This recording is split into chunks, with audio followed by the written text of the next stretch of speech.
नमस्कार दोस्तों, मैं पूर्णिमा फर्टिलिटी दोस्त से and I welcome you all on this beautiful platform with a very interesting webinar on tips for successful embryo transfer. आप और हम जब भी बात करते हैं आईवीएफ ट्रीटमेंट की तो बहुत डर लगता है कि ये ट्रीटमेंट सक्सेस होगा नहीं होगा और सबसे पहली बात कि वो 50% ऑफ द ट्रीटमेंट कैसा रहेगा, हमारे एग कैसे रिट्रीव होंगे, एम्ब्रियो कैसे बनेंगे and the last part is embryo अच्छे भी बन गए तो ट्रांसफर कितना सक्सेसफुल होगा। आज हमने सोचा कि चलिए हम इसी बारे में बात करते हैं, आपसे पूछते हैं आपके अंदर कितने सवाल हैं, आप कितने डाउट्स लेकर बैठे हैं इस ट्रीटमेंट को लेके। So we decided to have a talk on tips for successful embryo transfer. जी हाँ, और आज हमारे बीच में एक बहुत ही नोन डॉक्टर हैं पुणे से, जो हमें बताएँगे कि हम अपना एम्ब्रियो ट्रांसफ़र कैसे सक्सेसफुल बना सकते हैं, कौन-सी ऐसी चीज़ें हैं जो हमारे लिए करनी ज़रूरी है और कौन-सी ऐसी चीज़ें हैं जो हमें नहीं करनी। और हाँ, यहाँ पे सबसे इम्पोर्टेंट पार्ट ये भी है कि ऐसे कौन से सवाल हैं जो आपको अपने डॉक्टर से पूछने हैं। चलिए आप अपने कमेंट्स, अपने सवाल, अपने डाउट्स हमारे कमेंट सेक्शन में पोस्ट कीजिए and I am just adding our guest doctor Kanchan to the main screen and we are starting the session.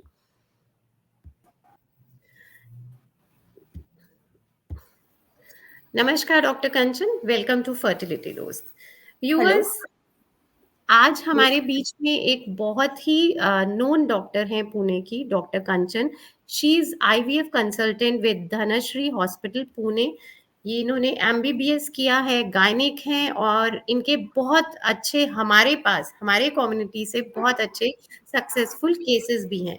She has done her diploma in ART from Germany और पिछले 11 year से she is doing her practice as IVF specialist.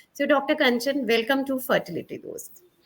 Thank you so much, and I'm grateful that Fertility Dost has provided this platform for me to provide awareness to the patients regarding fertility, regarding IVF treatment, and from this platform, I would like to help these patients growing through this fertility journey to alleviate their anxiety. So yes. Thank you doctor Kanchan. Viewers, doctor Kanchan के साथ आज हम बात करेंगे tips for successful embryo transfer. Doctor Kanchan, जब भी हम बात करना शुरू करते हैं किसी भी आईवीएफ के पेशेंट से जो कपल इस जर्नी में जा रहा है, एक बहुत बड़ा सवाल दिमाग में आता है कि फ्रेश एम्ब्रियो ट्रांसफर लूं कि फ्रोजन एम्ब्रियो ट्रांसफर लूं। बहुत सारे मिथ्स हैं इससे एसोसिएटेड। कुछ लोग कहते हैं कि मैम डॉक्टर ने मेरा फ्रेश ट्रांसफर कर दिया तो इसलिए वो फेल हो गया। कुछ लोग कहते हैं कि काश मेरी डॉक्टर फ्रेश ट्रांसफर करते तो शायद सक्सेसफुल हो जाता।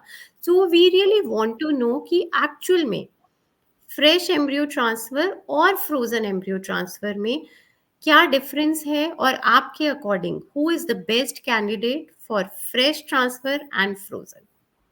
ओके।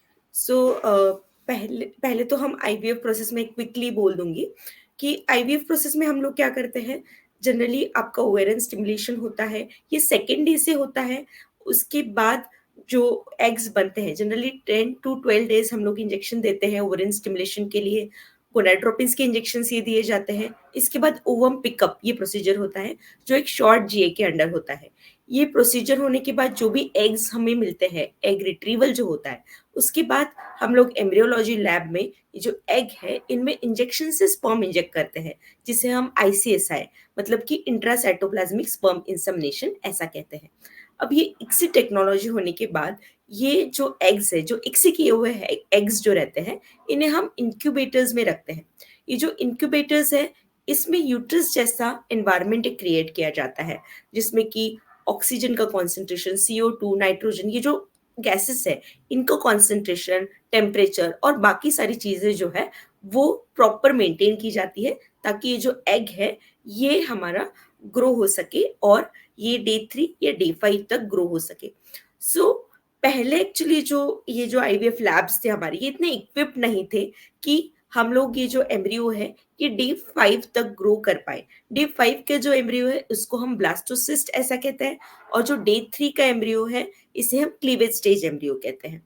अब जबकि हमारे जो टेक्नोलॉजीज है वो एडवांस हो गए हैं, पहले जो एम्ब्रियो फ्रीजिंग के जो टेक्निक्स है, अब ये हमने एम्ब्रियो बन गया हमारा 5वें दिन का एम्ब्रियो हमारा बन गया, तो जब ये एम्ब्रियो उसी साइकिल में ट्रांसफर हो रहा है, मतलब जिस महीने में आपका ओवरीज जो है वो स्टिमुलेट हम लोग कर रहे हैं, जिस महीने में हम पिकअप कर रहे हैं, उसी महीने में जब ये एम्ब्रियोज ट्रांसफर होते हैं तो उसे हम फ्रेश एम्ब्रियो ट्रांसफर कहते हैं।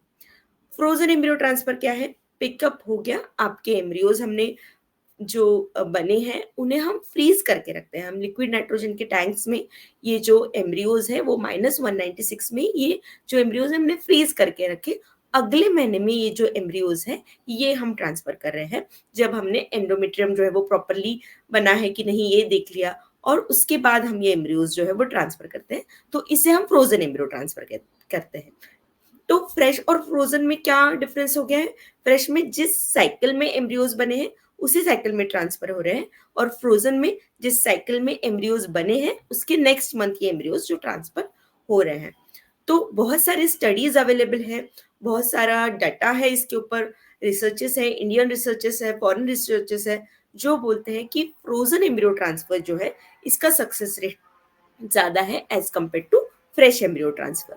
तो ऐसा क्यों है? इसका भी कारण हमें पता होना चाहिए कि क्यों ऐसा है कि फ्रेश से फ्रोजन एम्ब्रियो ट्रांसफर उस महीने में हमने क्यों नहीं ट्रांसफर करना चाहिए, नेक्स्ट महीने में क्यों ट्रांसफर करना चाहिए। तो फ्रेश एम्ब्रियो ट्रांसफर का सक्सेस रेट लगभग देखा गया है 40 to 50% है, जबकि फ्रोजन एम्ब्रियो ट्रांसफर का सक्सेस रेट ये अराउंड 70% तक देखा गया है। अब ये क्यों है इसके बारे में हम जानेंगे। जब ओवेरियन स्टिमुलेशन होता है तो ईस्ट्रोजन का जो लेवल है वो काफी हाई हो जाता है, क्योंकि एक जो एग बढ़ता है नॉर्मल साइकिल में एक ही एग बढ़ता है कोई भी स्त्री में, लेकिन जब हम आईवीएफ का साइकिल कर रहे हैं, ओवेरियन स्टिमुलेशन कर रहे हैं, तो 10 to 15 एग्स बढ़ रहे हैं, ईस्ट्रोजन का लेवल हाई है, थोड़ा ईस्ट्रोजन के लेवल की वजह से एंडोमेट्रियम का असिंक्रोनी है। तो ये सारी चीजें जो है, और कभी कभी ये जो चीजें हैं इसके वजह से एम्ब्रियो ट्रांसफर के वक्त जो हमारा यूट्रस है वो रिसेप्टिव नहीं रह सकता है, तो इसकी वजह से फ्रेश एम्ब्रियो ट्रांसफर्स जो है इसके सक्सेस रेट जो है वो कम देखे गए हैं। सो काफी रिसर्चेस इसके ऊपर अवेलेबल है जो बताते हैं कि फ्रेश एम्ब्रियो ट्रांसफर से फ्रोजन एम्ब्रियो ट्रांसफर के सक्सेस रेट जो है वो ज्यादा है। Ma'am you are on mute. Sorry. So viewers, अगर आपको अभी भी लगता है कि कुछ कंफ्यूजन रह गया है कि हाउ टू प्रोसीड फ्रेश और फ्रोजन, सो डॉक्टर कंचन का एक बहुत अच्छा यूट्यूब वीडियो है, हम उसका लिंक कमेंट सेक्शन में डाल रहे हैं। सो प्लीज आप उसको जरूर देखिएगा ताकि आप समझ सकें कि फ्रेश वर्सेस फ्रोजन आखिर है क्या, और अगर आपके डॉक्टर ने आपको फ्रेश फ्रोजन ट्रांसफर बोला है तो क्यों बोला है। अभी हमारे साथ डॉक्टर कंचन, बहुत सारे व्यूअर्स जुड़ रहे हैं। And yes, good evening to everyone, thank you for joining. बहुत अच्छा लगा आप लोग यहाँ पर आए और अपने अपने सवाल पूछ रहे हैं। बहुत सारे सवाल ऐसे हैं, हो सकता है जो हमसे कुछ बीच में छूट जाए, बट मैं और डॉक्टर कंचन कोशिश करेंगे कि आपके हर सवाल का जवाब जरूर दें। सो ठीक है, आप पुणे से हैं, thank you so much for joining, आप जरूर अपने सवाल पूछिए। सो डॉक्टर कंचन, हमारे पास एक सवाल है। इसमें इनकी एज 37 ईयर्स है, इनका AMH है ma'am point. Sorry, stop the recording, I am having cough, sorry.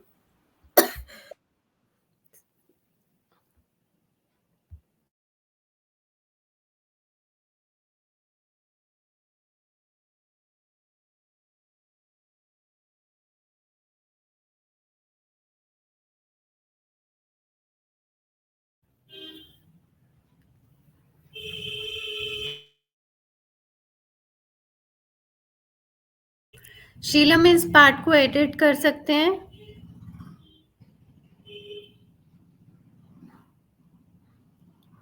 शील,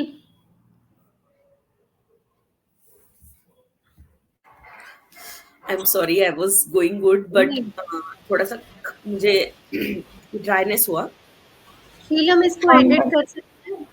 हाँ मैम, हम कर सकते हैं शायद वो एडिटिंग के थ्रू। ठीक ठीक, I am so okay, sorry. No I worries, am so no sorry. Worries, no worries, no worries. ठीक है, शुरू करें हम। या we are good to go, sorry. ठीक। सो डॉक्टर कंचन, हमारे पास एक सवाल आया है, आई am just taking that question. इनकी ओके। एज है 37 years, AMH is 0.92, only 3 eggs retrieved और 2 ही ग्रो हो रहे हैं। ओके। डॉक्टर ने मुझे कहा है कि वो फ्रेश एम्ब्रियो ट्रांसफर करेंगे। गूगल पे सर्च किया है तो पता चला है कि success rate of frozen embryo transfer is more as compare to fresh transfer, please suggest. फिर वही okay. Confusion doctor Kanchan, fresh के frozen. So this is somewhat tricky situation, I will say. Most probably the patient who has asked us the question has a low ovarian reserve. जब लो ovarian reserve होता है तो जो number of egg retrieve होते हैं वो भी कम हो जाते हैं। तो ऐसे केसेस में I would suggest for going for oocyte pooling और एम्ब्रियो बैंकिंग। अब ये क्या होता है, oocyte pooling क्या होता है, एम्ब्रियो बैंकिंग क्या होता है? बहुत बार जब लो ओवेरियन रिजर्व है, मतलब कि एएमएच आपका कम है, तो एक बार में ही हम सारे एग्स रिट्रीव नहीं कर पाते क्योंकि उतने है ही नहीं एग्स। एएमएच या फिर आपका जो एग काउंट है वो कम है। तो ऐसे केस में हम लोग पहले जो एग्स है वो रिट्रीव करके हम उन्हें पूल करते हैं। एग्स में एक सी करके एम्ब्रियोज जो भी बने हैं वो हम फ्रीज करके रखते हैं। Okay, and we go for next cycle. We may do 2 or 3 cycles even of ovum pickup. This is called oocyte pooling। And this oocyte pooling के बाद हम लोग एम्ब्रियो बैंकिंग के लिए भी जा सकते हैं। मतलब कि ये जो एम्ब्रियोज जो बने हैं एक साइकिल में, 2 साइकिल में या फिर थर्ड साइकिल में इफ एट ऑल रिक्वायर्ड, तो ये जो एम्ब्रियोज है हम फ्रीज करके रखेंगे and then we will go for endometrial preparation and then we will go for transfer.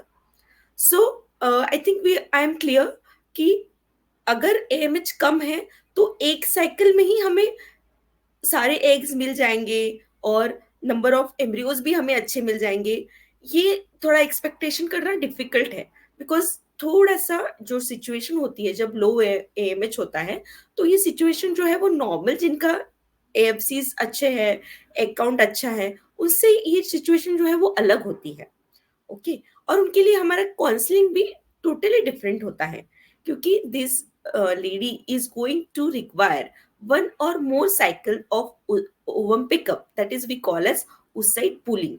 And still in low AMH patients also, if at all we get 2 embryos also, still I will say that we should go for frozen embryo transfer. My experience say that we should go for rather than going for these 2 embryos for fresh transfer, I will suggest that we will go for pooling and go for frozen embryo transfer. That will be my suggestion. So doctor Kanchan, जैसे अभी आपने बोला कि 2 या 3 cycle में egg retrieve करेंगे तो उसका कॉस्ट कितना बढ़ता होगा? ऑब्वियसली रिट्रीवल साइकिल ज्यादा है, तो एनी Yes. एस्टिमेट की 1 साइकिल या 3 साइकिल पूलिंग में कितना तकरीबन डिफरेंस आ जाएगा? ऐसा नहीं है कि ये साइकिल का जो कॉस्ट है वो डबल हो जाता है। वी मतलब we do is mild stimulation. हम लोग जो नेक्स्ट साइकिल पूलिंग साइकिल करते हैं उनमें हम लोग माइल्ड स्टिमुलेशन, इसके बारे में भी एक प्रॉपर वीडियो मैंने बनाया है मेरे यूट्यूब पे, माइल्ड स्टिमुलेशन क्या होता है। पुअर ओवेरियन रिजर्व के पेशेंट्स में हम लोग ये माइल्ड स्टिमुलेशन जो है, इससे जो नंबर ऑफ एग्स जो रिट्रीव करते हैं, इससे हमें काफी अच्छा रिस्पॉन्स जो है वो मिल सकता है। और ये जो एम्ब्रियोज का क्वालिटी है ये भी अच्छा मिल सकता है। सो डबल नहीं होती है cost. Of course we make it that 2 pooling cycles we make sure कि उनका कॉस्ट जो है वो भी कम कम से कम रहे।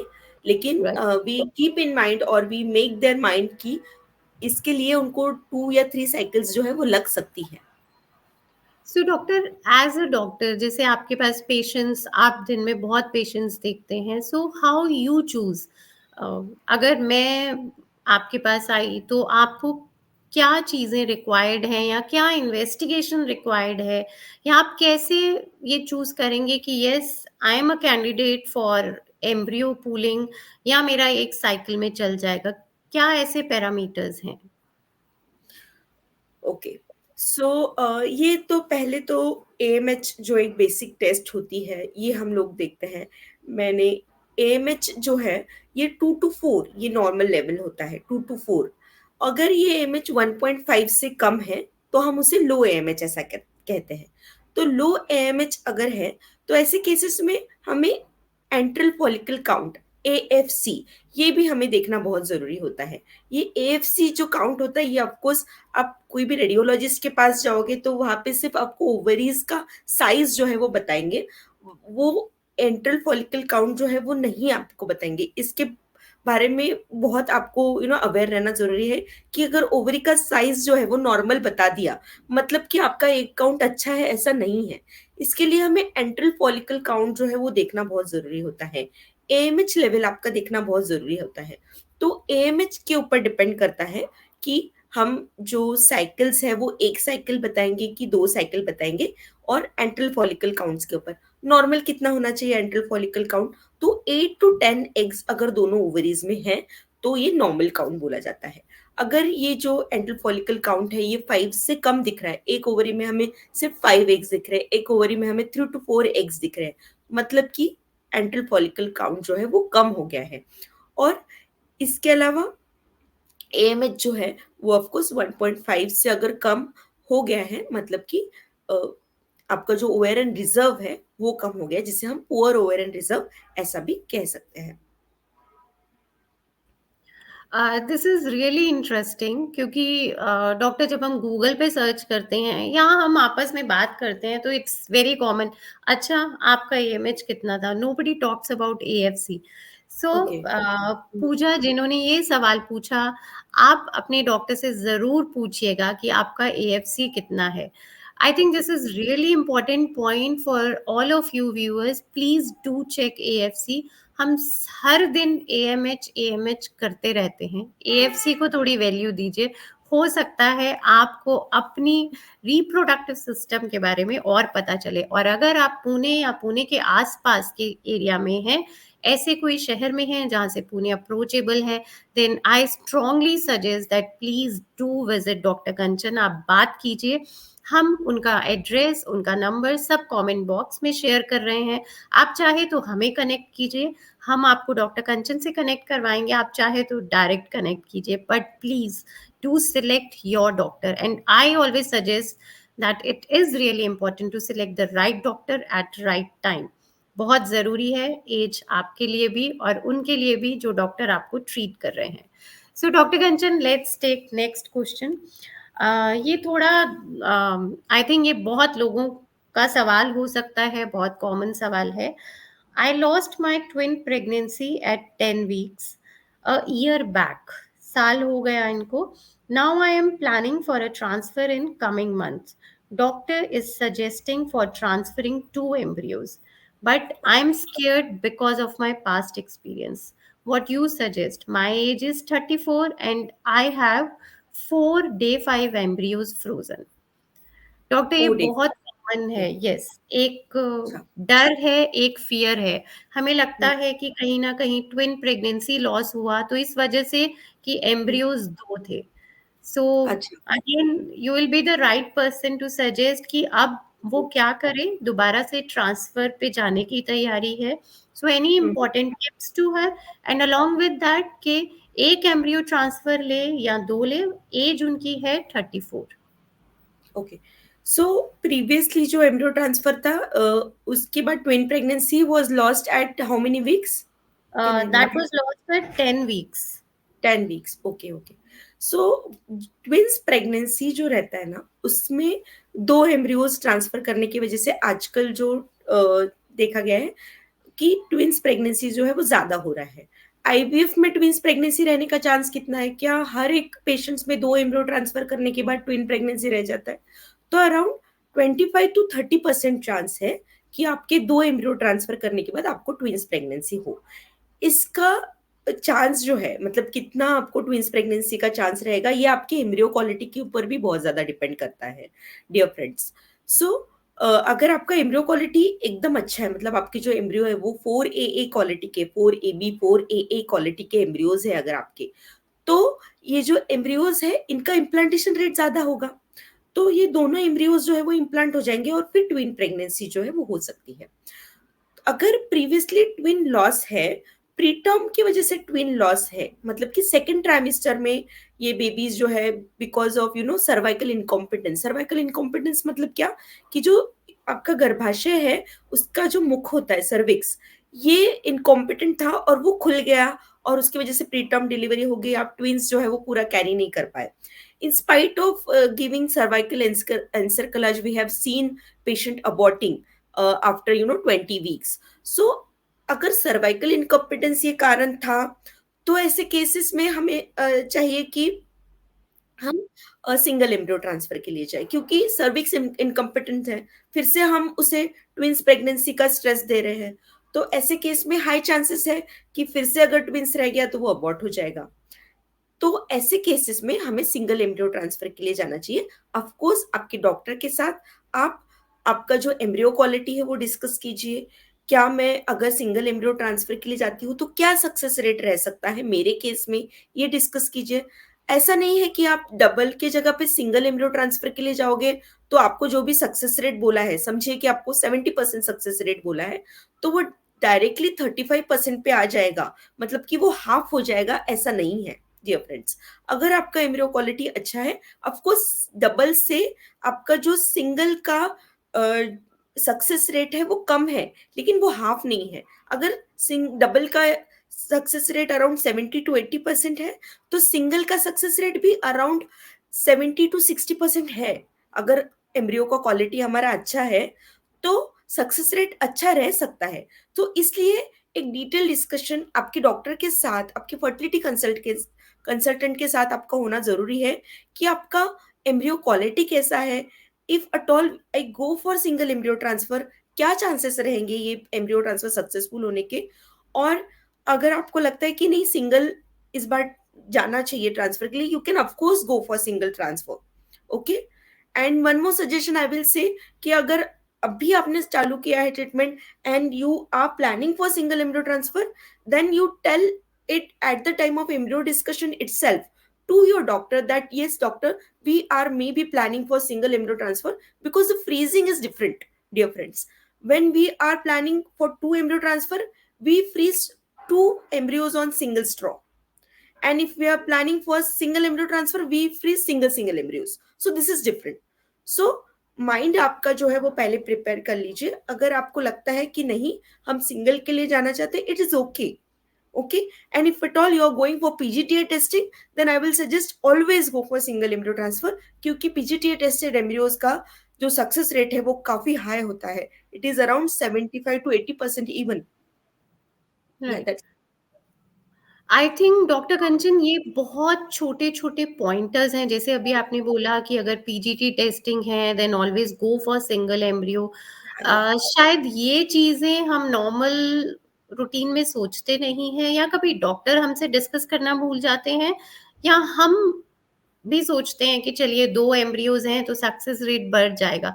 Because yes, as you rightly said, pregnancy loss होना उतना ही ट्रॉमेटाइज करता है हमें, जितना कि इट्स लाइक कि हमने खुद से कुछ खो दिया हो। सो of course again viewers, I would suggest कि प्लीज, डॉक्टर कंचन ने बहुत छोटे और इम्पोर्टेंट पॉइंटर्स बोले हैं, बताए हैं, और जो हमारे व्यूअर्स जिन्होंने अभी बीच में एकदम अभी हमारे लाइव को ज्वाइन किया है, आई वुड सजेस्ट कि ये लाइव आपके इसी लिंक पे सेव रहेगा, इसको शुरू से जरूर देखिएगा, कुछ भी मिस मत कीजिए। And again, if you are going for this grief thing, then please do connect with us. We have specialized grief counseling sessions for you. और यकीन मानिए, अपने डॉक्टर से प्लीज खुल के डिस्कस कीजिए। सिंगल एम्ब्रियो या डबल एम्ब्रियो बहुत जरूरी है आपको समझना। आपका यूट्रस इम्पॉर्टेंट है, आपकी बॉडी, आपकी प्रेगनेंसी बहुत इम्पॉर्टेंट है। तभी हम हमेशा इस बात पे जोर देते हैं कि please be mindful while selecting the right doctor. So doctor Kanchan, next सवाल हमारे पास है, बहुत कॉमन क्वेश्चन है, कोई ओवरवेट हो जाता है, वजन बढ़ जाता है, डॉक्टर कहता है चलिए जाइए पहले वजन कम कीजिए। बहुत कोशिश करते हैं हम, वेट लॉस नहीं होता, और कहीं ना कहीं दिल दिमाग में ये घर कर जाता है कि अगर मैं मोटी हूं तो मैं प्रेग्नेंट हो ही नहीं सकती। सो एग्जैक्टली क्या रीजन है इसका, जब डॉक्टर हमें बोलता है कि चाहिए आप पहले वजन कम कीजिए, आप देखिए वजन कम होगा तो प्रेगनेंसी हो जाएगी, because we have many questions जहाँ पे लोग पूछ रहे हैं डॉक्टर क्या मेरा मोटापा मेरा प्रेग्नेंट ना होने का रीजन है?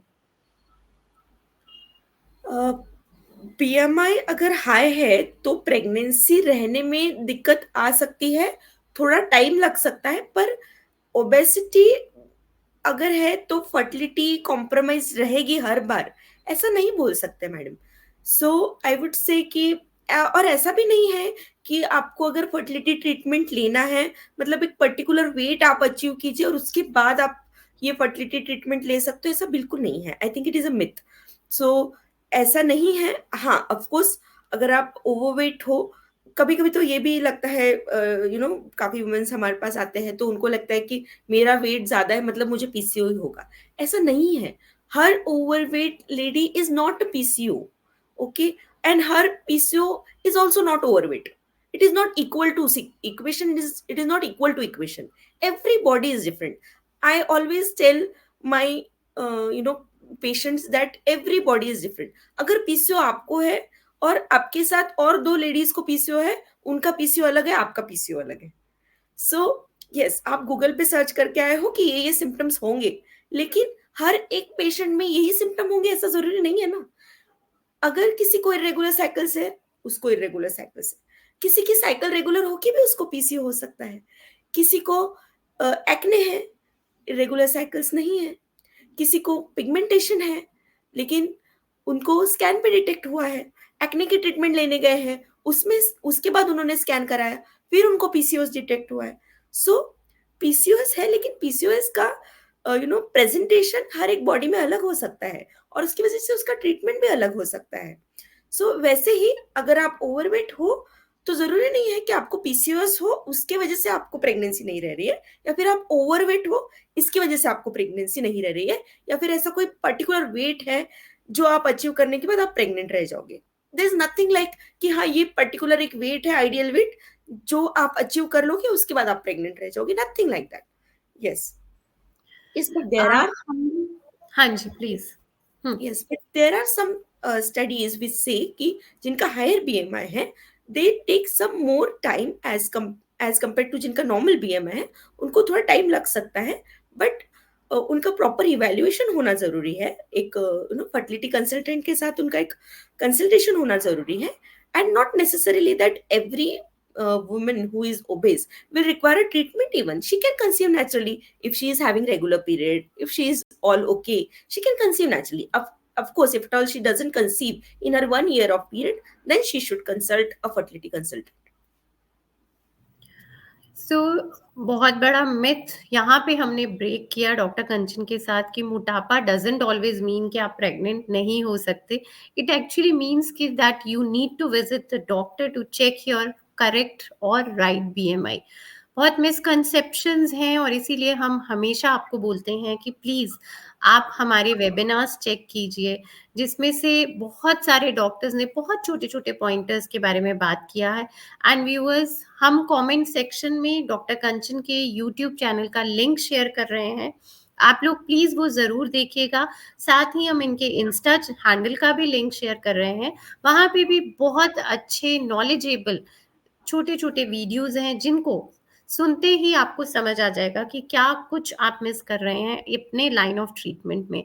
और एक बहुत इम्पोर्टेंट बात यहाँ पे ऐसी है कि हम लोग अक्सर सोचते हैं कि डॉक्टर से क्या डिस्कस करें, गूगल पे ही सर्च कर सकते हैं। So please don't do this. Doctor से ज़रूर डिस्कस कीजिए because every patient, every body is different. हो सकता है जो गूगल बता रहा है वो आपका डॉक्टर बताए नहीं। गूगल जर्नलाइज्ड व्यू देता है 1000 लोगों का और डॉक्टर जो व्यू देगा वो सिर्फ आपके बारे में होगा। So please do discuss each and every aspect of your treatment with your doctor.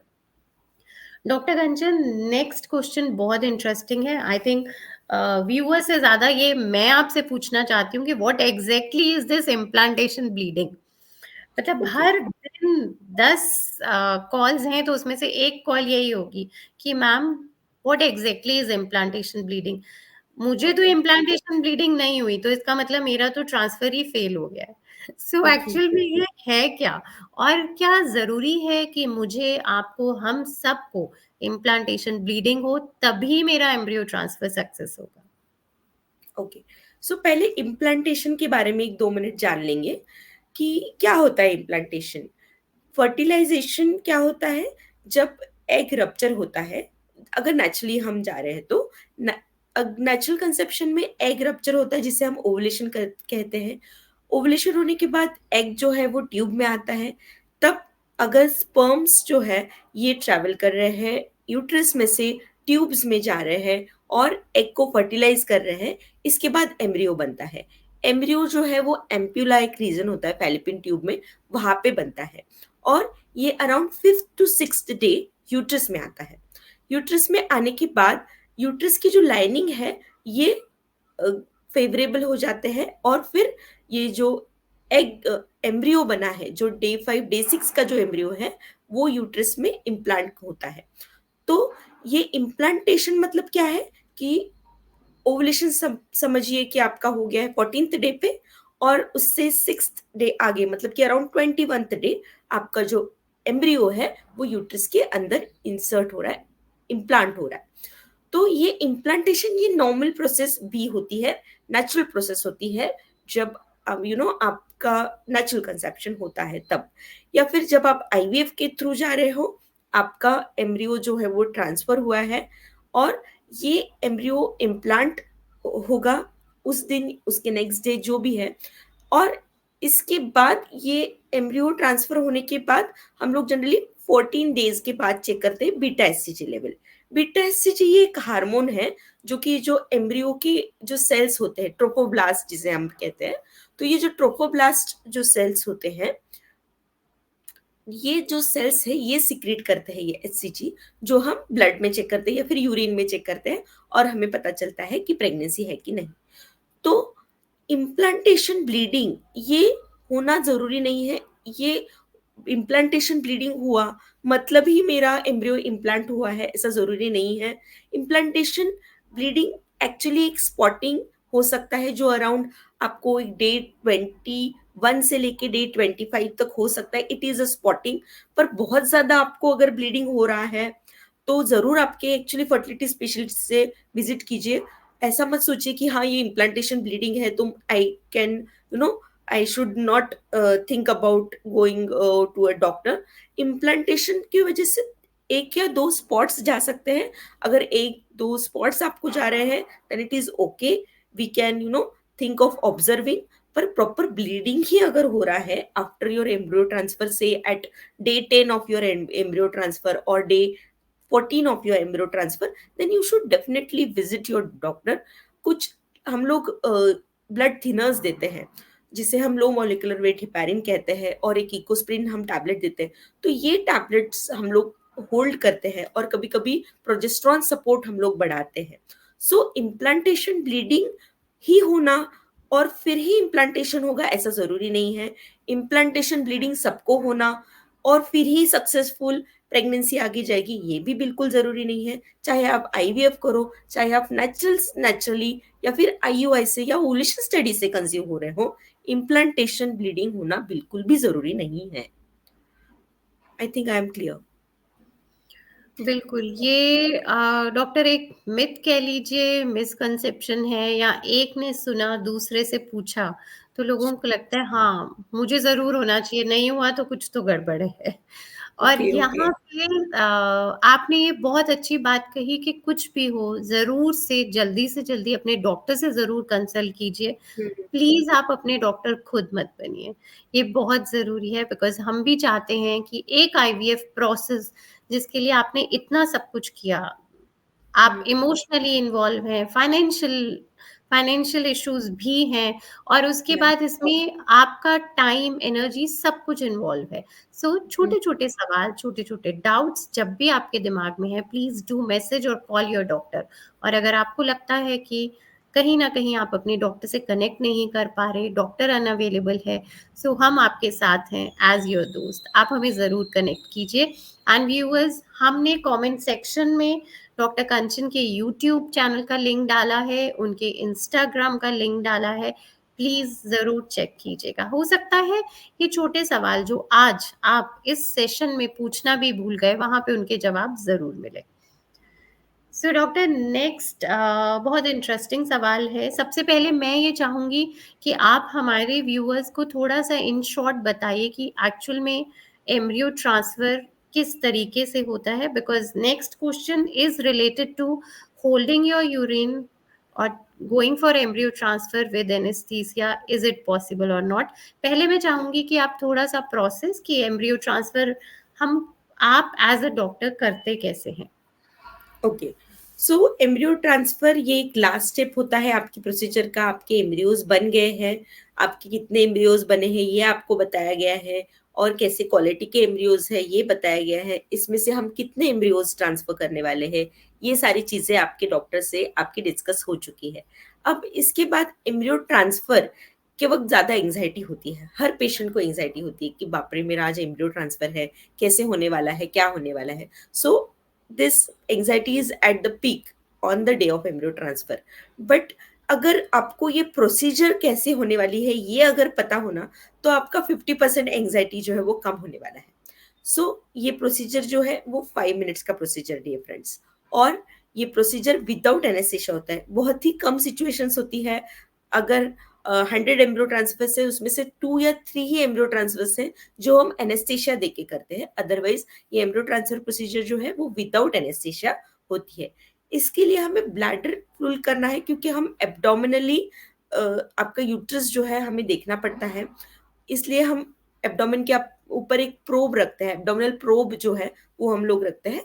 सो ये प्रोब रखने के बाद हम लोग जो यूट्रस है उसमें सर्विक्स हमें देखना होता है। इसके लिए हम छोटा सा एक इंस्ट्रूमेंट होता है जिसे हम कस्को स्पेकुलम ऐसा कहते हैं। तो ये कस्को स्पेकुलम जो है ये एक स्टील का इंस्ट्रूमेंट होता है जो हम यूट्रस में इंसर्ट करते हैं। ये इंसर्ट करने के बाद हम लोग विजुअलाइज करते हैं सर्विक्स को और सर्वाइकल कैनाल को देखते हैं। पूरा कैनाल जो है वो हमें सोनोग्राफी में दिखते रहता है। इसके बाद एक छोटा सा प्लास्टिक कैनुला रहता है, सॉफ्ट कैथेटर्स रहते हैं। ये जो कैथेटर्स होते हैं इनसे हम लोग पहले तो एम्ब्रियो जो है वो लोड करते हैं। तो जनरली एम्ब्रियोलॉजिस्ट जो है ये एम्ब्रियोज जो है वो लोड करते हैं। सो ये एम्ब्रियोज लोड करने के बाद पहले हम लोग आउटर कैथेटर जो है वो पहले डालते हैं।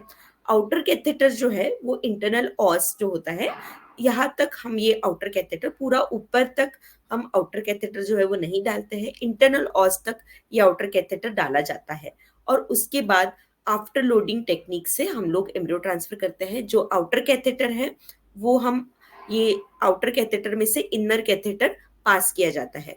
इनर कैथेटर पास करने के बाद फंडस जो होता है उसके 1.5 सेंटीमीटर नीचे ये एम्ब्रियोज जो है वो ट्रांसफर किए जाते हैं, और ये हम यूएसजी गाइडेड एम्ब्रियो ट्रांसफर करते हैं ताकि हमें दिखे कि प्रॉपर हमारा एम्ब्रियो जो है वो कहाँ पे ट्रांसफर हुआ है और इसका जो लोकेशन है ये प्रॉपर है कि नहीं। इसमें एक ये होता है MIP, मैक्सिमम इम्प्लांटेशन पोटेंशियल का एक पॉइंट होता है जहाँ पे एंडोमेट्रियल थिकनेस सबसे ज्यादा है, जहाँ जो ये पॉइंट जो होता है वो 1.5 सेंटीमीटर फ्रॉम द फंडस होता है। तो यहाँ पे ये एम्ब्रियो ट्रांसफर अगर होता है तो इसे हम मैक्सिमम इम्प्लांटेशन पोटेंशियल ऐसा कहते हैं। तो यहाँ पे ये ट्रांसफर करके हम लोग इनर कैथेटर और आउटर कैथेटर दोनों भी रिमूव करते हैं, और स्कस्को स्पेकुलम भी हम लोग रिमूव करते हैं। और उसके इमीडिएटली बाद एक हम लोग 10 मिनट्स आपको रेस्ट करने को बोलते हैं। इमीडिएटली बाद आप यूरिन पास कर सकते हो, और इसके बाद जो भी मेडिसिन है वो आपको हम एक्सप्लेन करके you can go home. So it is a day care procedure. Embryo transfer is not an IPD procedure, इसके लिए आपको एडमिट होने की बिल्कुल जरूरत नहीं रहती है। ये डे केयर प्रोसीजर है, विदाउट एनेस्थीसिया होने वाला प्रोसीजर है। 5 मिनट्स का प्रोसीजर ये होता है, just like IUI। If at all आपका IUI अगर हुआ है, वो वुमेन्स ज्यादा अच्छे से समझ सकती है कि IUI को जितना टाइम लगता है उतना ही टाइम हमें एम्ब्रियो ट्रांसफर के लिए भी लगता है। यही शायद डॉक्टर कंचन एक बहुत बड़ा डर लगता है। जैसे आपने बोला कि 10 मिनट के बाद आप उठ सकते हैं, आप यूरिन पास कर सकते हैं। So we try to hold it. हमें लगता है अरे 10 मिनट के बाद तो यूरिन पास किया, हमारा तो एम्ब्रियो ही निकल जाएगा साथ में। हाँ और ये बहुत एक I think I don't know about others, but जितने साइकिल्स मैंने जब भी अपना आईवीएफ ट्रांसफर के लिए मैं गई आईवीएफ में, सो इट वाज लाइक कि मुझे लगता था कि अब अगर मैं वॉशरूम गई तो मेरा एम्ब्रियो वॉश आउट हो जाएगा। एंड वो सोचते सोचते कि मुझे वॉशरूम नहीं यूज करना है, इतना ज्यादा स्ट्रेस हो जाता था कि मुझे ऐसे लगता था कि मैं यूरिन होल्ड ही नहीं कर पा रही हूँ। इट वाज लाइक स्ट्रेस से ज्यादा इश्यूज आते थे। सो अगर ऐसा कुछ हो तो क्या हम अंडर एनेस्थीसिया ले सकते हैं, एम्ब्रियो ट्रांसफर कर सकते हैं? Is it possible by any means? I congratulate Purnima madam. You are taking such a practical points, up to mark points, that actually these are the problems that are faced by IVF patients, and they do have these problems. So I congratulate you for that. So urine hold करना ये बहुत difficult नहीं है. 95% of the time most of the ladies can hold their urine. Okay, so अगर आपको embryo transfer के पहले ही urine hold करना है, एम्ब्रियो ट्रांसफर होने के बाद अगर आप यूरिन होल्ड नहीं कर पा रहे हो, you can immediately go for washroom, और उससे आपका एम्ब्रियो जो है वो वॉश आउट बिल्कुल नहीं होने वाला है. ओके, यूट्रस जो है वो एक बहुत कैविटी जो है वो बड़ी है, उसमें लाइनिंग्स है, उसमें कुछ सीलिया होते हैं जहाँ पे जाके आपका यूट्रस जो है वो लॉज एम्ब्रियो जो है वो स्टिक होने वाला है, वहां पे रहने वाला है वो. मतलब आप यूरिन को गए, आप खड़े हो गए, आप लेटे नहीं, आप वॉशरूम चले गए, मतलब आपका एम्ब्रियो जो है वो वॉश आउट हो जाएगा, ऐसा नहीं है. या फिर इसकी वजह से मेरा एम्ब्रियो ट्रांसफर फेल हो गया, ऐसा भी नहीं है. देखिए, IVF is a science, it is a science for our wellbeing, our no, हमारे लिए है ये साइंस, लेकिन ये 100% नहीं है. Always science has a limitation that it is not 100%. It is, हाँ, एम्ब्रियो ट्रांसफर के बाद फेलियर हो सकता है, लेकिन वो इमीडिएटली वॉशरूम जाने की वजह से फेल हुआ ऐसा नहीं है. 100 of studies आर देयर कि 10 मिनट्स के बाद आप नहीं लेटे रहो. उल्टा ऐसे स्टडीज है कि जो लोगों ने ज्यादा बेड रेस्ट किया आफ्टर देयर एम्ब्रियो ट्रांसफर, जिन लोगों ने ज्यादा बेड रेस्ट किया, उनमें सक्सेस रेट जो है वो कम देखा गया है एज कम्पेयर की जो लेडीज एक्टिव थी, जो अपना रूटीन कर रही थी. ऑफ कोर्स आप विगरस एक्टिविटी, जर्किंग एक्टिविटीज ये ना कीजिए, ये हम भी बोलते हैं, लेकिन ऐसा नहीं है कि आप 14 दिन जो आप ये जो 14 दिन रहते हैं एम्ब्रियो ट्रांसफर के बाद आपका बीटा एससीजी जो चेक करना है, वो थोड़े डिफिकल्ट रहते हैं for a woman, for that couple. But bed rest ये बिल्कुल भी एडवाइजेबल नहीं है. उल्टा बेड रेस्ट से आपका जो एम्ब्रियो ट्रांसफर का सक्सेस रेट है वो कम होने वाला है. बहुत इसके ऊपर रिसर्चेस है, स्टडीज है जो बोलते हैं कि बेड रेस्ट अगर आप करते हो तो उससे actually embryo transfer implantation rate कम हो रहा है, सक्सेस रेट जो है वो कम देखा गया है. आई थिंक ये वाला पॉइंट हमको बहुत ज़रूरी है हाईलाइट करना। And definitely viewers, please please इसको मान लीजिए कि ऐसा कुछ नहीं है, बेड रेस्ट है या आपने वॉशरूम यूज़ कर लिया, यूरिन पास हो गया तो एम्ब्रियो निकल गया, ऐसा नहीं है। मतलब हर कोई, आई थिंक हम जितने भी लोग आईवीएफ पे जाते हैं, हम ऑलमोस्ट 50 to 60% लोगों का यही मानना है। और कितने कॉल्स, कितने लोगों का यही होता है, मैम अब क्या होगा, अब तो बस हम तो वॉशरूम यूज किया, अब तो लग रहा है एम्ब्रियो चला गया। So it's not like that.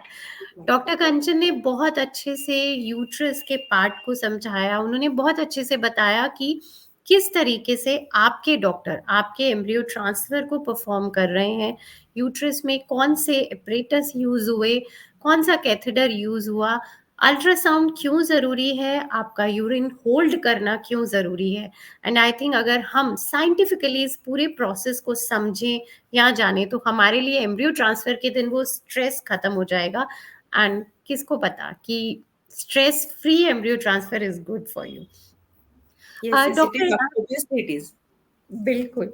और यहाँ पे एक और बहुत ज़रूरी चीज़ है, लोग जैसे आपने बोला कि आप अपना नॉर्मल रूटीन कीजिए, आप अपना काम कीजिए। सो हमारे पास कई बार कुछ ऐसे सवाल आते हैं जो मैं चाहती हूँ आज ज़रूर पूछना। जैसे बहुत कॉमन क्वेश्चन इज कि ma'am can I wash my hair, सिर धो लूं, एम्ब्रियो ट्रांसफर करवाया है या 15 दिन तक बिना हेड वॉश करे रहूं, तो आप बताइए क्या करना चाहिए? बिल्कुल, बिल्कुल आप अपना हेड वॉश कर सकते हैं। ऐसा बिल्कुल नहीं है कि हेड वॉश और एम्ब्रियो ट्रांसफर इम्प्लांटेशन का कोई भी रिलेशन नहीं है। So you can definitely do a head bath. It is not at all related with your implantation और success of your IVF, not at all. ये We बहुत have done common. the embryo transfer. We have sent the patient to their local place, which is actually they have taken the flights. So still they are positive. It is not like that. Right. मुझे लगता है इस सारे process में ना सबसे ज़्यादा ज़रूरी है हमारा पॉजिटिव सोचना, हमारी Hmm. Positive thinking. Because IVF नाम छोटा है, आईवीएफ, लेकिन जितना इसके साथ पूरा स्ट्रेस जुड़ा है, बहुत सारी चीज़ें वो बहुत बड़ी-बड़ी हैं।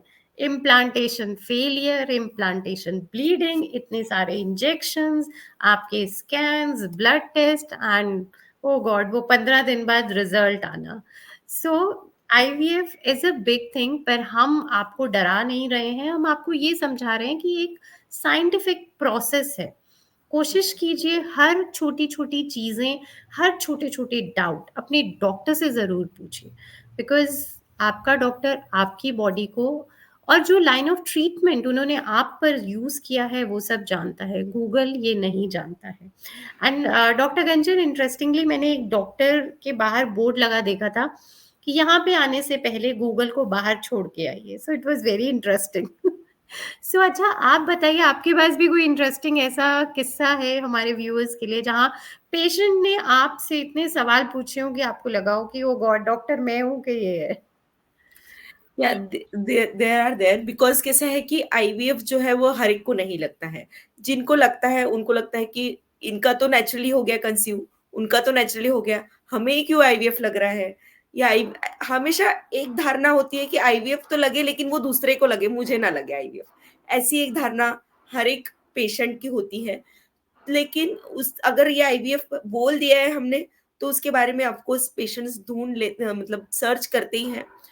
और जनरली सर्जिकल स्पर्म रिट्रीवल या फिर जब हम एग डोनर बताते हैं कोई पेशेंट्स को, तो एक कॉमन क्वेश्चन होता है कि मैम एग डोनर है तो डायरेक्टली एग्स ले लीजिए और वो नहीं डाल सकते क्या, क्यों आईवीएफ के प्रोसेस के थ्रू जाना है, डोनर एग्स जब हम बोलते हैं तो एग्स यूट्रस में नहीं डाल सकते क्या। तो ऐसा नहीं है कि हम एग्स अगर किसी लेडी के अगर ले रहे हैं एग डोनर में, ये क्वेश्चन आया था, मतलब मेरे लिए वो सिली था लेकिन वो क्वेश्चन उनके लिए था कि मैम डोनर एग हमने ले लिया है तो एग डाल दीजिए और फिर स्पर्म्स तो जाएंगे, स्पर्म्स तो नॉर्मल है, स्पर्म काउंट नॉर्मल है तो फिर हो जाएगा कंसेप्शन। पर ऐसा नहीं है। अगर आपको डोनर एग एडवाइस किया है, डोनर एग आईवीएफ आपको एडवाइस किया है, तो हमें आईवीएफ के प्रोसेस के थ्रू ही जाना पड़ेगा और एम्ब्रियो ही हम यूट्रस में ट्रांसफर कर सकते हैं, एग हम नहीं ट्रांसफर कर सकते। राइट, ये भी एक इंटरेस्टिंग एस्पेक्ट है। अच्छा डॉक्टर हम्म। कंचन, एक चीज और, are you available for online consultation? हमारे एक व्यूअर ने अभी हमसे ये पूछा है, या विजिट करना ही जरूरी है? I am available for online consultations also. So I will posting my number. So if at all anybody wants online consultation, I am available. Yeah. ठीक है। सो व्यूअर्स, हम अभी ये सेशन खत्म करने के बाद डॉक्टर कंचन के फर्टिलिटी क्लिनिक का एड्रेस डालेंगे, along with that we'll share the number also. अगर आपको लगता है आप थोड़ा दूर हैं, डिस्टेंस पे हैं, तो एक बार ऑनलाइन कंसल्टेशन लेना चाहते हैं, then we would suggest that please जरूर लीजिए, क्योंकि क्या पता कुछ छोटा पॉइंट, कुछ छोटे इश्यूज कहीं मिस हो रहे हो, और डॉक्टर से बात करते ही आपके उन सारे डाउट्स, उन सारे सवालों के जवाब मिल जाए। सो डॉक्टर कंचन, एक लास्ट टिप हमारे व्यूअर्स के लिए कि वो कैसे अपना एम्ब्रियो ट्रांसफर सक्सेसफुल करें। एम्ब्रियो ट्रांसफर के लिए टिप मैं बोलूंगी कि जो भी एम्ब्रियो ट्रांसफर के बाद आपको मेडिसिन दिए गए हैं वो आप प्रॉपरली लीजिए, क्योंकि वो आपके लिए जो है बताए गए हैं, प्रॉपर जो मेडिसिन है वो टाइम पे लेना, क्योंकि ये अलग है। अगर नेचुरल कंसेप्शन हो रहा है तो एग रप्चर होने के बाद एम्ब्रियो बन रहा है और फिर उसको नेचुरल प्रोजेस्टेरॉन मिल रहा है। लेकिन आईवीएफ में क्या हो रहा है, हम डायरेक्टली एम्ब्रियो ट्रांसफर कर रहे हैं, ओवरीज में एग नहीं रप्चर हुआ है, तो प्रोजेस्टेरॉन का सप्लीमेंटेशन आपके लिए बहुत जरूरी है। तो जो भी मेडिसिन आपको बताए गए हैं, इंजेक्टेबल प्रोजेस्टेरॉन हो या फिर ओरल प्रोजेस्टेरॉन हो, जो भी टैबलेट्स और इंजेक्शंस आपको बताए गए हैं पोस्ट एम्ब्रियो ट्रांसफर, ये आपने प्रॉपरली लेना, ये बहुत जरूरी है। For your embryo transfer to be successful. और एम्ब्रियो ट्रांसफर के बाद स्ट्रेस फ्री रहना ये भी बहुत जरूरी है, जिससे कि आपका एम्ब्रियो ट्रांसफर जो है वो सक्सेसफुल हो सकता है। और हमारी तरफ से आप सब लोगों को ऑल द बेस्ट। हम चाहते हैं आप में से जितने भी लोग हमारे इस लाइव सेशन पे आए हैं वो हमें जल्द ही खुशखबरी दें। हम हमेशा आपके साथ हैं, आपके दोस्त की तरह। कुछ सवाल हो सकता है यहाँ पे हमसे मिस हो गए हों, सो प्लीज डोंट वरी, हम उन सवालों के जवाब जरूर देंगे। और प्लीज आप हमें जरूर बताइएगा आपको हमारा सेशन कैसा लगा। And thank you so much doctor Kanchan for joining today. Doctor Kanchan Pune में अवेलेबल है एंड व्यूअर्स प्लीज कुछ भी प्रॉब्लम, कुछ भी इश्यूज हैं, ऑनलाइन कंसल्टेशन लीजिए या मिलिए, लेकिन मिलिए जरूर, बात जरूर कीजिए। हो सकता है कुछ जादू किसी का चल जाए। Thank you viewers, thank you doctor for joining today. Thank you. Thank you so much, thank you for this opportunity, thank you fertility Dost, thank you Purnima madam. Thank you. Sheel recording बंद कर दो।